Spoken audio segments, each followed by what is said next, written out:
Hello, everyone, and welcome to this introductory webcast for the IPSASB's first sustainability reporting standard, IPSASB SRS 1, Climate-Related Disclosures. My name is Alex Metcalf, and I'm a principal consultant working with the IPSASB on this project. Hello, everyone. My name is Karen Leung, manager at the IPSASB.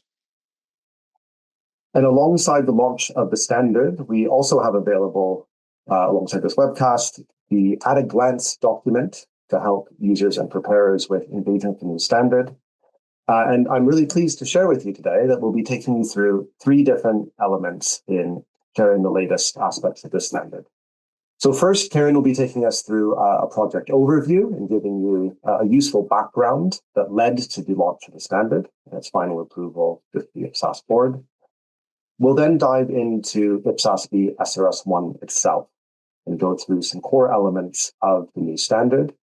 And then finally, we'll turn to supporting adoption and implementation and thinking about the ways in which entities can take up this new standard and provide public sector sustainability reporting within their context. And now a little bit about the IPSASB itself. So the board has been setting international financial reporting standards for around 30 years now. And through that effort has established a really robust and full set of accrual-based financial reporting standards specific to the public sector. And in undertaking that work has done it through a due process supported by an independent board of 18 members from around the world. The activities of the board are supported and funded by a number of different organizations, including the International Federation of Accountants, as well as the Asian Development Bank, World Bank, and other sovereign governments. Importantly, for this standard, the World Bank has provided specific project funding to support with the development and now launch of this first public sector specific sustainability reporting standard. And importantly, what I'd want to share with you on this slide is that looking across the accrual-based standards, which are required if you declare compliance with IPSAS, we then have a separate suite of standards that is with SRS 1 being developed and can be actually applied separately from the financial reporting standards.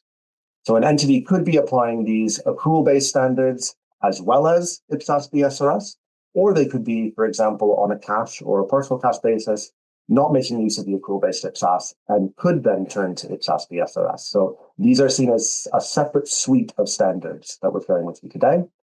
And alongside those, the board has worked on a set of recommended practice guidelines that are themselves voluntary reporting guidance that can help entities in reporting across a number of areas. And with that, let's now turn to the project overview. The IPSASB sustainability journey officially began in January 2022, when the World Bank issued a report calling on the IPSASB to lead a global consultation on who should develop public sector sustainability reporting standards.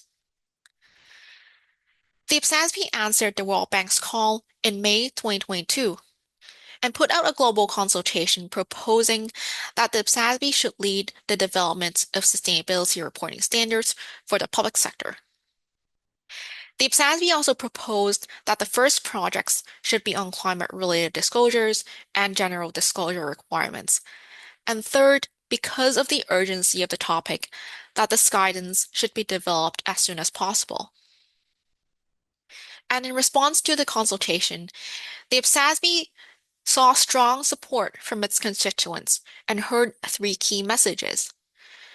First, the IPSASB, with years of standard-setting experience, was strongly supported as the organization that should lead the development of sustainability reporting standards in the public sector.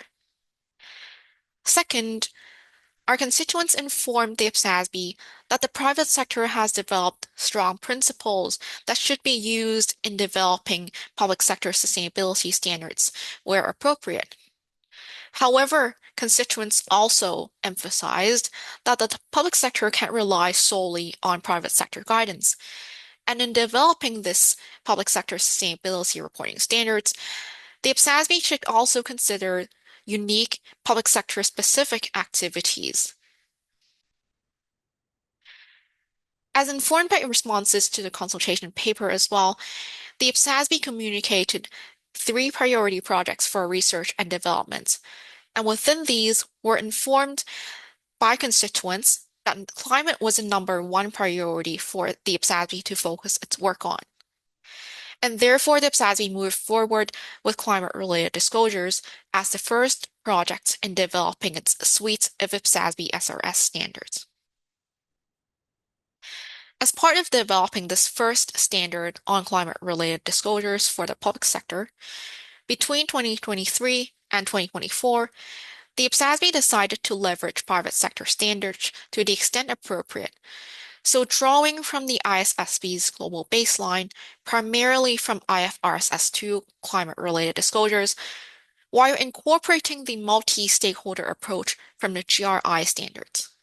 So adapting these private sector guidance to ensure that the IPSASB SRS ED1 proposals addresses the core responsibilities of the public sector effectively. And along with drawing primarily from IFRS S2, the IPSASB also proposed in its exposure draft that it would draw from IFRS S1 as well as the IPSASB's own literature, so the IPSASB conceptual framework, to provide general requirements and conceptual foundations needed to operationalize the standard. The progress that the IPSASB had made between 2023 to 2024 would not have been done without the sustainability expertise supporting and providing advice to the board. And this includes the Sustainability Reference Group, which is made up of representatives of public and private sector organizations or individuals, the Climate Topic Working Group, which consists of national and international standard setters that provided project-specific recommendations on key technical matters and assist with developments of the contents in the climate-related disclosure standard, as well as the Sustainability Implementation Forum, which was launched in late 2024, where the IPSASB directly engages with a community of preparers in providing feedback and to discuss key implementation issues for consideration while developing the standards. The IPSASB SRS ED1 was published in October 2024, and this exposure draft was exposed for public consultation for 120 days. It contained 10 specific matters of comment and ranged between questions including the role of the public sector in climate action to more in-depth questions on specific proposals that the IPSASB had made in the exposure draft. And to support this public consultation process, the IPSASB carried out its most comprehensive and well-rounded engagement to date, where the IPSASB held outreach activities around the world with the support of various regional stakeholders and hosts, and also carried out targeted stakeholder outreach to engage with a broad group of stakeholders, including specific stakeholder groups such as investors and indigenous communities. Overall, the IPSASB received 96 written responses, and through its roundtables, were able to engage with over 700 attendees from over 100 countries. The IPSASB made sure that this consultation and outreach process will let us hear from all constituents around the world in developing this IPSASB's inaugural IPSASB SRS standard. In developing our exposure draft, the IPSASB proposed that the standard address the core responsibilities of the public sector effectively. With that, it's first important to understand the fundamental role that governments play in climate action, where the IPSASB recognized the existing international agreements that set the stage for our work, with the latest ones being the UN SDGs and the Paris Agreement, where these agreements represent a collective commitment on climate action by governments around the world. But more importantly, these commitments are not limited to the actions of governments alone, but extend to the entire economy. And therefore, to address this dual role of the public sector, The IPSASB considered the multifaceted nature of the public sector and the fundamental role that governments play in climate action, and proposed in its exposure draft that an entity make disclosures through two key areas where public sector entities interact with climate-related issues. Here, on the left of this diagram, we have the first reporting perspective, where an entity makes disclosures on its day-to-day activities and how it contributes to climate action, which we refer to in the exposure draft as own operations. And that includes public sector activities to run schools, hospitals, or other services. This part of the guidance is largely aligned with IFRS S2 private sector guidance. And on the right of this diagram is a unique perspective in the public sector, which we refer to in the exposure draft as public policy programs, where to address the public sector's unique tools and levers to influence entities and individuals. The exposure draft proposes that entities provide public sector specific disclosures that covers the policy requirements of public sector entities, where this role was specifically highlighted by responses to our earlier consultation paper and is also not covered by private sector guidance, which is why the IPSASB decided to develop specific disclosure requirements to cover this unique ability of the public sector to set policies and regulations which impact the economy, environment, and people. However, in response to consultation feedback received, the IPSASB decided that these two reporting perspectives should be addressed through separate standards, and that the projects will first develop Phase 1, which focuses on an entity's own operations, and then Phase 2, which focuses on public policy programs. The IPSASB decided that this was a pragmatic approach considering the clearer resulting guidance, the ease of navigating the standard, the timeliness of issuing the guidance, and the reduced initial reporting burden to support the adoption and implementation of the standard. And so in prioritizing developing a standard as soon as possible, in December 2025, after only 9 months of deliberating responses from constituents, the IPSASB approved its first IPSASB SRS 1 climate-related disclosures, which applies to an entity's day-to-day operations and is primarily drawn from IFRS S2 private sector guidance, which completes the end of its standard-setting work for Phase 1 of its climate-related disclosures project. Let's now turn to the standard itself, and we'd like to provide you with an overview of the core elements of IPSASB SRS 1. And to start us off on that, let's first look at the objective and scope of this standard. And the objective of IPSASB SRS 1 is to provide principles for an entity to disclose information about its climate-related risks and opportunities that's useful to primary users of general-purpose financial reports for accountability and decision-making purposes. So you'll find this objective at the top of the core text of IPSASB SRS 1, and immediately after that, you'll then come to the scope within this standard. And here, the IPSASB decided that this standard shall apply for reporting on climate-related risks an entity is exposed to, covering both climate-related physical risks and climate-related transition risks. And in addition to that, climate-related opportunities that are available to the entity. And when we look at the public sector elements of IPSASB SRS 1, an important set of changes that the IPSASB applied covered the definitions. There's a number of examples of this, but one of the public sector specific definitions you'll find in this standard is long-term fiscal sustainability.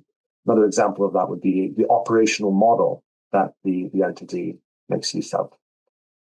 So in addition to objective and scope, we'd like to now take you through to the structure of IPSASB SRS, so you can get an understanding of the overall view of this new standard. So as noted earlier, the IPSASB decided to leverage private sector standards to the extent appropriate, drawing from the IFRS's global baseline, primarily IFRS S2. And in addition to that, in order to operationalize disclosure requirements aligned with IFRS S2, the IPSASB decided that it would bring in the necessary concepts in IFRS S1 and the IPSASB's conceptual framework to form Appendix B, General Requirements, Appendix B, Application Guidance, and Appendix C, Qualitative Characteristics. The IPSASB decided that this alignment with IFRS S2 and with IFRS S1 meets the information needs of primary users of public sector general purpose financial reports, as well as supporting the consistency between public and private sector reporting. Therefore, the structure of IPSASB SRS1 mirrors that of IFRS S2.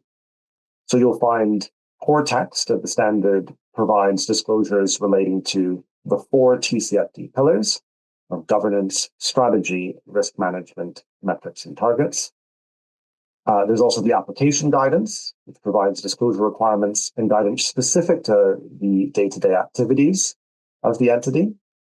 And then we have Appendix B and C that provide those conceptual foundations, general requirements, and qualitative characteristics for climate-related disclosures based on IFRS 1 and the IPSASB's conceptual framework.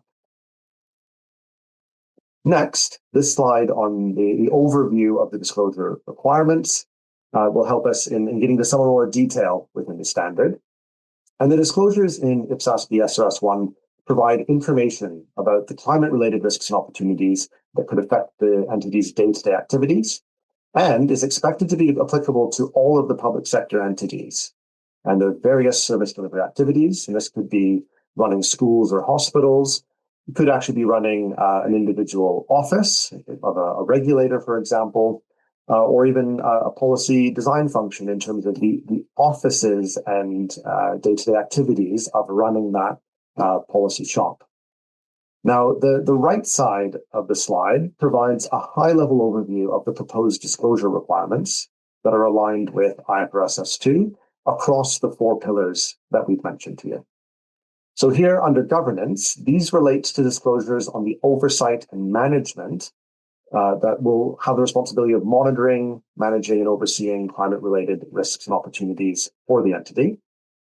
In strategy, these include the entity's strategy and decision-making processes, current and anticipated financial effects, and the climate resilience of the entity's strategy and operational model.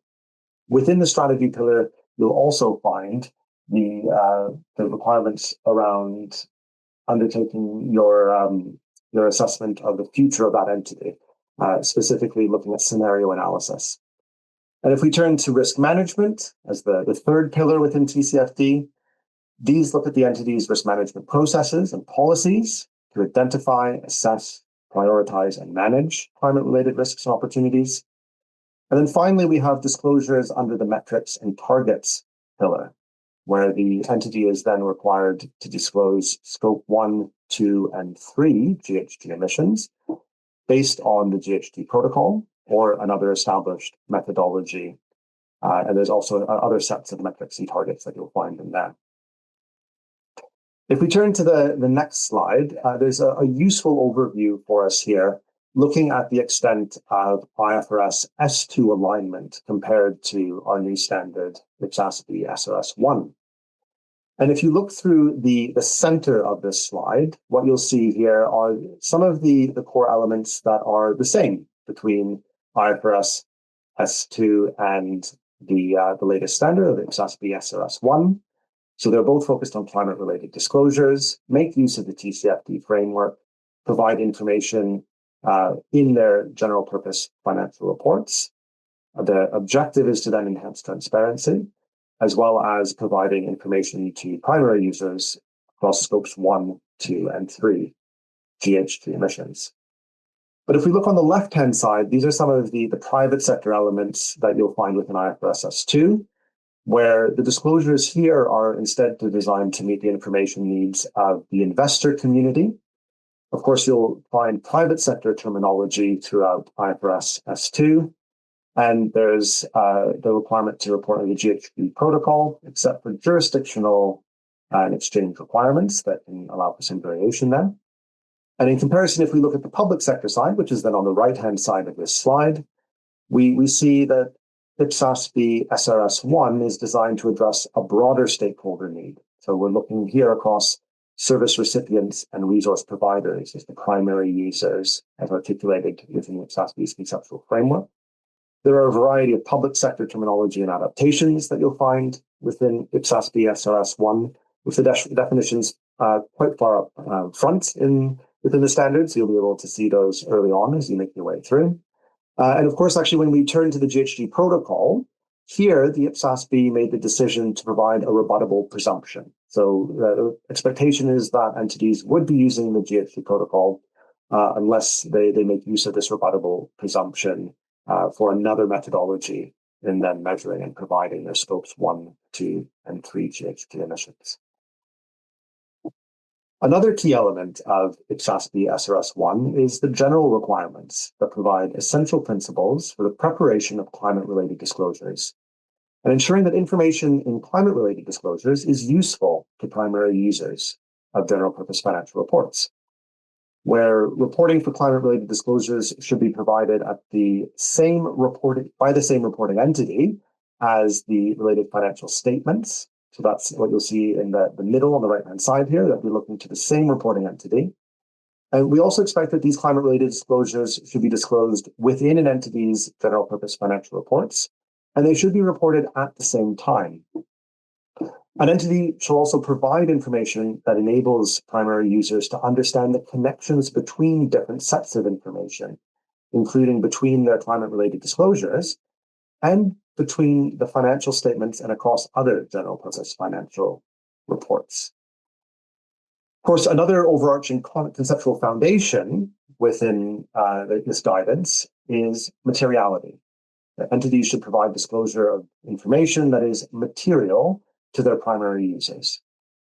Now, the IPSASB explored the different approaches to materiality within sustainability reporting to consider the appropriate approach for public sector climate-related disclosures in light of the scope of reporting that you see there, and also considered the ongoing debate on materiality and sustainability reporting and the various terms that exist in this space, including double materiality, impact materiality, financial materiality, dynamic, to name some of the main ones. And the IPSASB decided ultimately to focus on the materiality that should be the information needs, that meets the information needs of primary users and requires professional judgment, given that this will be highly entity specific. And of course, then the definition that you see in front of you on the slide here is drawn from the IPSASB's conceptual framework. Now, if we turn to the transition reliefs that are available to entities who are adopting and implementing IPSASB SRS1 in climate-related disclosure, in the first annual year of reporting, there are two reliefs that are summarized here. The first is that the entity is not required to disclose comparative information from a previous period, as they're now in that first year of implementation. And that particular transition relief is aligned with the private sector. In addition to that first relief, we also have a second 1 year relief of reporting your climate-related disclosures up to 9 months after the financial statements. And that again is aligned with the private sector guidance in terms of the transitions relief available in that sector. And a difference that we then saw from the IPSASB in its decision-making was to extend the Scope 3 GHG transition relief from 1 year in the private sector to a 3-year transition relief. So for the first 3 annual reporting periods, a public sector entity would not be required to disclose their Scope 3 greenhouse gas emissions. And that's appreciating the complexity of collecting that information, going across different elements of the value chain, and also looking through to the fact that the GHG protocol itself is currently under review and could see change over the short to medium term. And that then gives you, I think, a useful overview of the standard itself. And very much looking forward to engaging with everyone as you pick up the new standard from the IPSASB. The IPSASB SRS 1 will be published in January 2026 and will be effective January 1st, 2028. As part of the IPSASB's next step in phase 1 of our climate-related disclosures project, we'll be working on supporting adoption and implementation of the standard, which the IPSASB sees as key priorities in advancing our strategy and work program. So from 2026 onwards, the IPSASB's focus in relation to phase 1 of this project will be to develop implementation material to support the published IPSASB SRS 1, which could appear in various forms, such as webcasts, and also staff Q&As to explain specific topics within the IPSASB SRS 1. Our Sustainability Implementation Forum will also continue to act as a key resource for the IPSASB in our continued support for adoption and implementation, where we'll work with the preparer community to collect practical feedback based on real-life examples on adopting and implementing the IPSASB SRS 1. This Sustainability Implementation Forum has its greatest value add as a community of practice.